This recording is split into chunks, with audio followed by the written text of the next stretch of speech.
Rebel Force Radio presents Star Wars Cantina. Where are you going, Master? For a drink. Sorry about the mess. You will never find a more wretched hive of scum and villainy. We must be cautious. All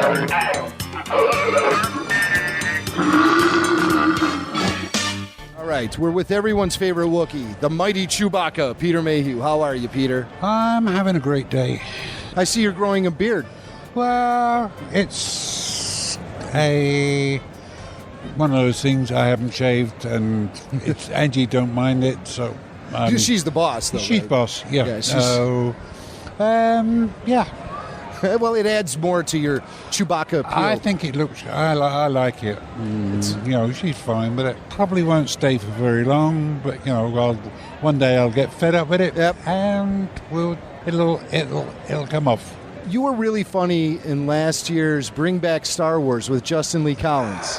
Yes. Now, did he really sabotage you and make you think that you were going to be appearing at a Chewbacca Appreciation Society event, or were you in on the gag? I had a rough idea. Yeah. But having been around for a long time, those sort of guys, you sort of know whether there's something up. And having done other interviews about various members of our little family, I was not surprised by anything that he was going to do. So you heard something through the Star Wars actors' grapevine that Justin was doing this. Yeah. Be prepared. Be prepared. Walk into a room and know roughly what you're going to do about it. Unfortunately, that show wasn't broadcast in the States, but you can see it on YouTube. Yeah, I know. That's what we actually saw it on. I've never seen it on TV itself. Right, of course, because you don't live in the UK anymore. No. You're in Texas now. I'm a Texan now. You're 100% Texan and an official American citizen? Yes. Do you make it back to the UK very often? Yeah, we were there a couple of weeks ago. Yeah. We do maybe 2 of the big shows over there, and go back to see family and everything else. So not very often, but we do at least try and get over maybe twice a year. Have you made it back to Kashyyyk anytime recently? Not recently. No. I'm just waiting for the leaves to clear before we can get the Falcon. I understand that. Yeah, in the autumn it can be really rough. Autumn it will be far better because the leaves will be on the ground. They won't be in the Falcon's engines. Back to the Justin Lee Collins thing, I got to tell you, the part that made me laugh the hardest was at the very end when they had the party, and you couldn't be there, but they had a hologram of you flipping the bird. Yep. It was awesome. Parts of that interview were entertaining. Parts of it were, let's put it this way, I wouldn't have had the nerve to ask the questions that he was asking. He does go for the tough ones.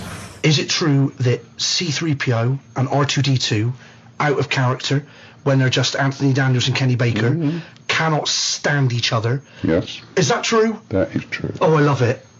They hate each other. Very interesting in that show were the revelations that Kenny Baker and Anthony Daniels don't get along too well. True. Which is odd to think of Which is R2 weird. and 3PO. Yeah. It's one of those crazy things that could have made it so much more interesting. Why they didn't get along, I shall never know. And I don't particularly want to. Right. Kenny's a good guy. I've known him for a long, long time, and he's one of those guys that is got more credits than most actors have. He's there, he's a good guy, and he does it. That's it. And do you have any beefs with Anthony or anyone else? No. I treat everybody the way I would like to be treated. Yeah, that's it. And that way, if you have problems, it's time for you to go and sort them out. I've never asked you what your personal favorite Chewbacca scene is from the Star Wars trilogy. It's probably the chess game. The chess game. Chess game in Star Wars. Yeah. Because chessboard was on the table, and we were told to play chess, and that's it. So when Han made the line, Wookiees will pull your arms out of their sockets if they lose. Yeah. Chewie leans back, puts his hands behind his head. Now, was that an on-set ad-lib, or was that in the script? Most of it was ad-lib. Yeah. I thought, well, having heard that, I figured I might as well do something. And that was the most defiant sort of thing That was great. you could do. That was great. Rather than the alternative was to put a big furry arm straight across the chessboard, but it wouldn't have worked out. Oh, like what? Like he's wiping the pieces off the board? Like he's wiping the pieces off. I've lost, okay? If you don't believe me, just watch. Yeah.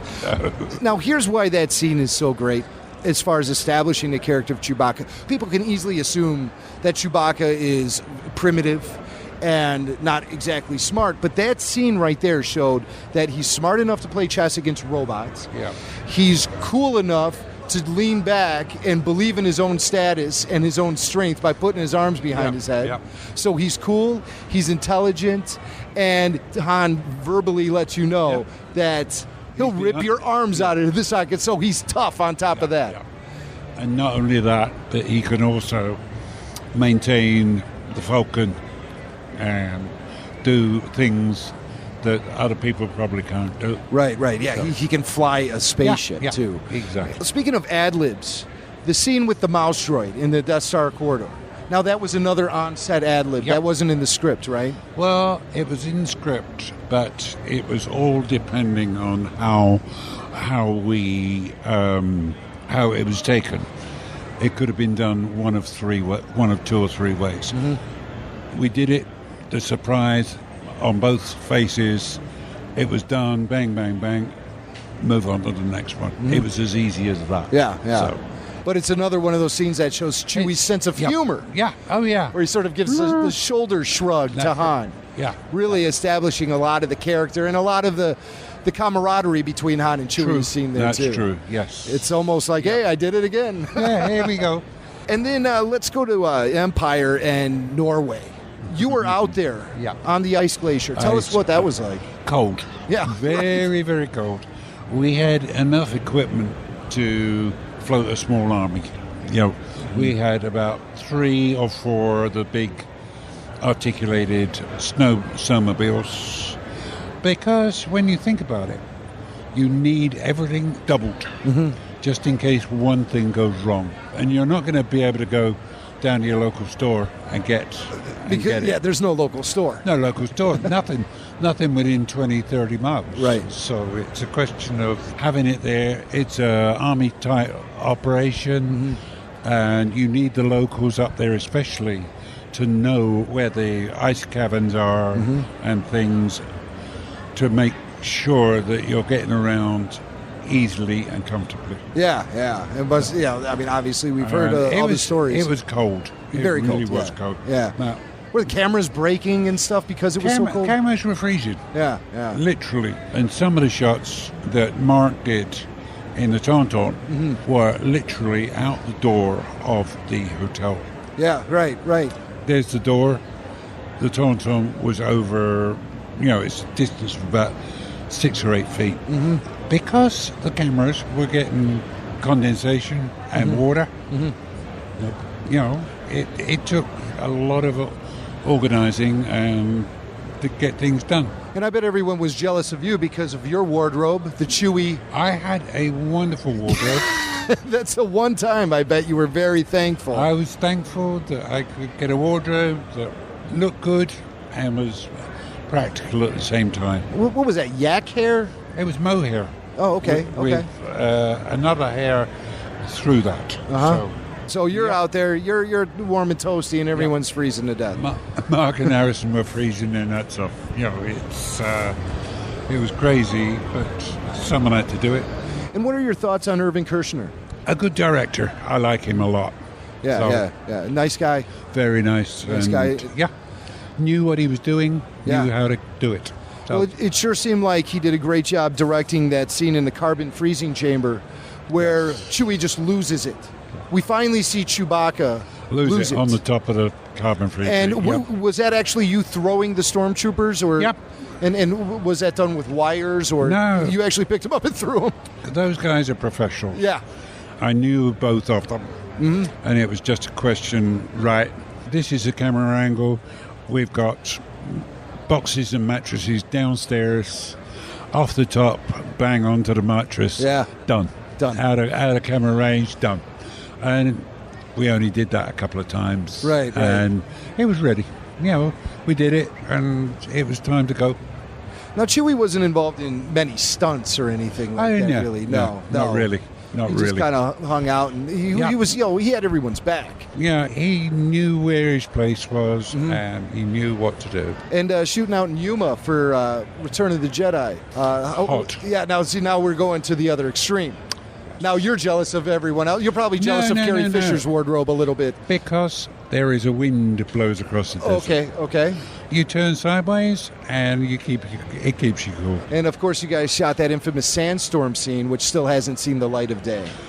It's around somewhere, and I don't know where it is. Now, correct me if I'm wrong. That was the first shot for Jedi that you guys actually did. I can't remember. I think it was. I can't remember. It's one of those crazy things. You're told to go here, told to go there, told to do this. So what's next? Have you heard any rumors about the live action series? Not really. With the animated series on running at the moment. Well, yeah, we have the Clone Wars running, but there is a live action series. There's a live action, but nobody has said anything about it. I think we'd be primed for a Chewie cameo at some point during that TV series. You never know. You never know. Yoda says always in motion, the future is. Yep. Just to wrap up, I want to let you know that my favorite Chewbacca appearance outside the films was The Muppet Show. Yeah, that was great. And that was you, right? That was you. What was it like to work with Jim Henson? Absolutely wonderful. Yeah. Both he and Frank Oz are wonderful guys. And we just had a ton of fun, and it was great fun. That scene was notable because Chewbacca is not wearing his bandolier, his ammunition strap. He took it off. Yeah. He took it off. Help with those dancing moves a little bit, exactly. Make you a little lighter on your feet. Yeah. Peter Mayhew, always a pleasure to talk to you. Thank you so much for taking the time out to talk to us, and I look forward to seeing you again very soon. Yep. Take care. Take care. Bye. Bye-bye.